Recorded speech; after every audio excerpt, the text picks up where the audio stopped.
اللهم صل على سيدنا ومولانا محمد وعلى آل سيدنا ومولانا محمد وبارك وسلم. رب اشرح لي صدري ويسر لي أمري واحلل عقدة من لساني يفقه قولي. رب زدنا علما، رب زدنا علما، رب زدنا علما.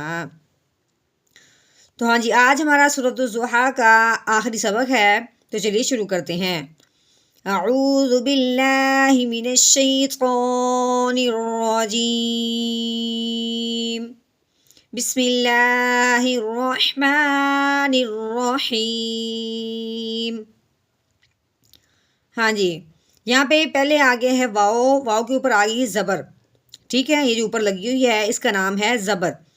ہاں جی، اب ہم نے جب آگے دیکھا ہے، ہم نے جو لفظ بھی پڑھنا ہے اس کے بعد آگے ضرور دیکھنا ہے، ٹھیک ہے، کہ یہ حرف کسی کے ساتھ ملنے والا ہے یا نہیں، ٹھیک ہے۔ اب یہاں پہ جب ہم نے واؤ دیکھا ہے تو واؤ آگے کسی کے ساتھ نہیں ملنے والا، کیونکہ الف کے اوپر زبر آ گئی ہے، یہ کوئی شادی یا جزم نہیں ہے، اس لیے ہم اس کو علیحدہ پڑھیں گے۔ واؤ زبر وا، ٹھیک ہے۔ آگے ہم جب پڑھنے لگے ہیں تو الف کے اوپر کیا آ گئی ہے؟ زبر۔ اب ہم نے کیا دیکھنا ہے کہ الف کے اوپر زبر زیر پیش آئے تو اس الف کو کیا کہتے ہیں؟ حمزہ کہتے ہیں۔ اب ہم نے اس الف کو الف نہیں پڑھنا بلکہ حمزہ پڑھنا ہے، ٹھیک ہے۔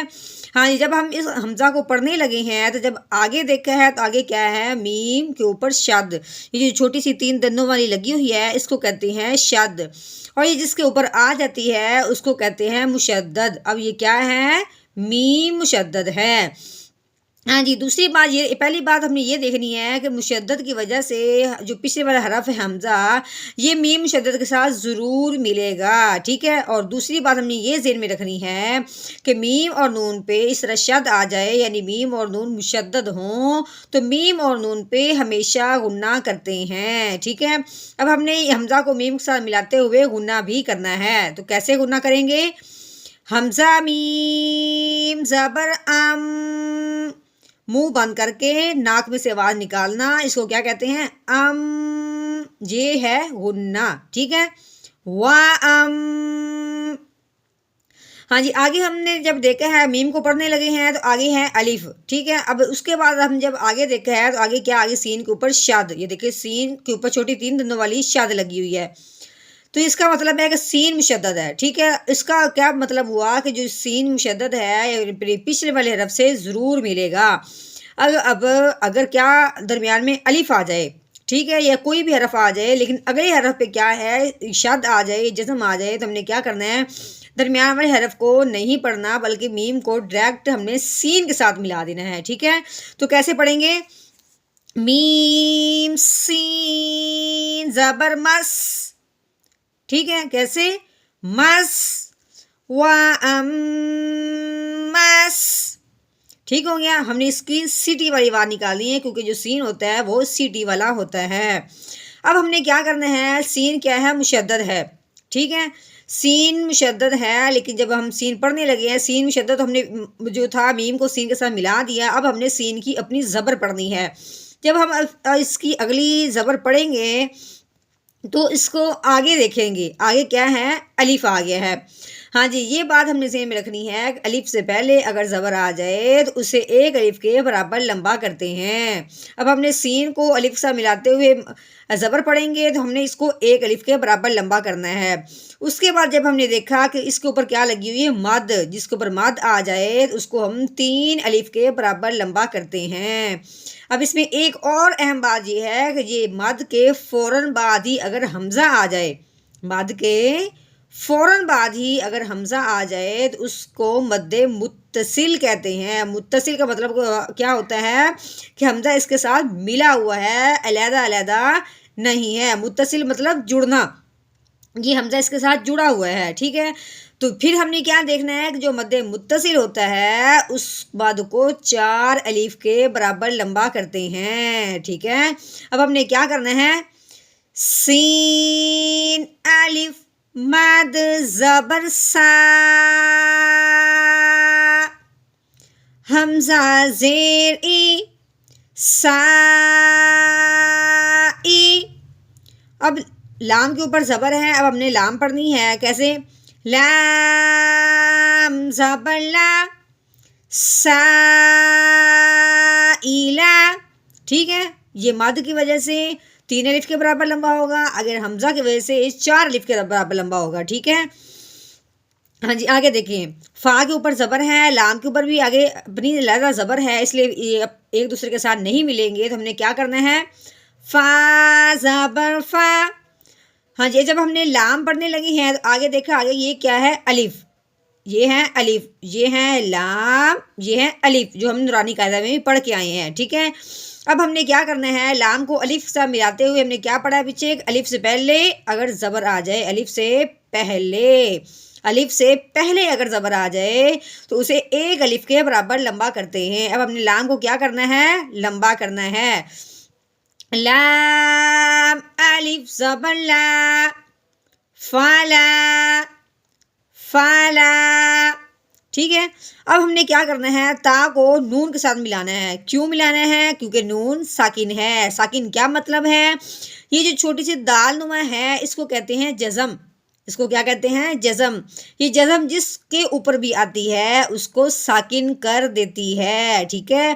اب ہم نے یعنی جس کے اوپر ساکن جزم آ جائے تو اس کو نام دیتے ہیں ساکن کا. تو یہاں پہ نون ساکن ہے. یہاں پہ کیا ہے؟ نون ساکن. اب ہم نے کیا کرنا ہے؟ نون ساکن کا مطلب کیا بنے گا؟ جزم کا مطلب ہے کہ ہم نے پچھلے والے حرف کو اس کے ساتھ ضرور ملانا ہے. لیکن یہ بھی ہم نے کہا تھا کہ جس کے اوپر یہ جزم آتی ہے ہم نے اس پہ غور کرنا ہے کہ وہ حرف ہے کون سا جس کے اوپر یہ جزم آ گئی ہے. اب ہم نے جب دیکھا ہے کہ وہ حرف نون ہے یعنی نون ساکن ہے تو اب ہم نے کیا کرنا ہے؟ نون ساکن پہ غنہ کرنا ہے نہیں کرنا؟ اب یہاں بات ہوگی. تو نون ساکن کو پڑھنے سے پہلے ہم نے آگے دیکھنا ہے. آگے کیا ہے؟ آگے ہا ہے. ہا کیا ہے؟ ہا حروف ہلکی میں سے ایک حرف ہے. نون ساکن کے بعد اگر حروف ہلکی میں سے کوئی حرف آ جاتا ہے تو نون ساکن پہ غنہ نہیں کرتے. ٹھیک ہے. بغیر غنے کے اظہار کے ساتھ پڑھیں گے. کیسے؟ تانون زبر تن. ٹھیک ہے. تن. آگے ہا کے اوپر زبر ہے، ہا پڑھنے لگے ہیں تو آگے جب دیکھا ہے رو ساکن ہے کیونکہ رو کے اوپر چھوٹی سی دال نما جزم آ گئی ہے. اب اس نے رو کو ساکن کر دیا.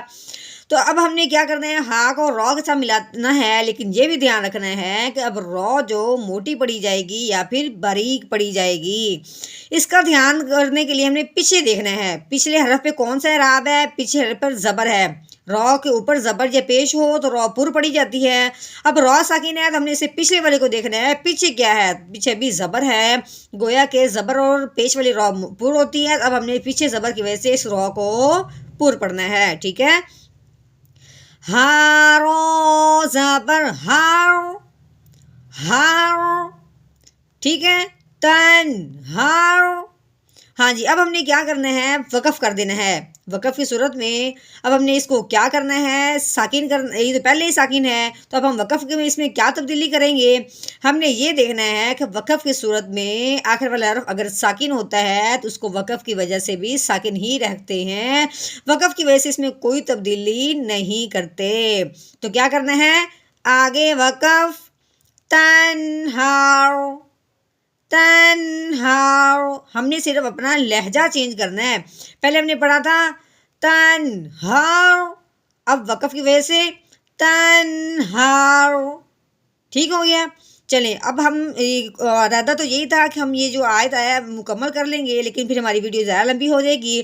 آج کا سبق پھر ہمارا یہی رہ گیا. انشاءاللہ یہ کل پڑھیں گے. ہاں جی، اس کے بعد اب ہم نے کیا کرنا ہے؟ اعوذ باللہ بسم اللہ کو روانگی کے ساتھ پڑھنا ہے جس طرح اب ہم نے اپنی آیت کو پڑھنا ہے روانگی کے ساتھ. یعنی یہ تو اب ہم یہ پڑھا ہے کہ اس کو موٹا کرنا ہے، باریک کرنا ہے، غنہ کرنا ہے. وہ ہمارا اجرا ہو گیا، جوڑ جس کو کہتے ہیں. اب ہم نے روانگی کے ساتھ پڑھنا ہے. تو چلیے شروع کرتے ہیں. اعوذ باللہ من الشیطان الرجیم. سورۃ الضحیٰ مکیہ. بسم اللہ الرحمن الرحیم. وَأَمَّا السَّائِلَ إلى فلا تنهر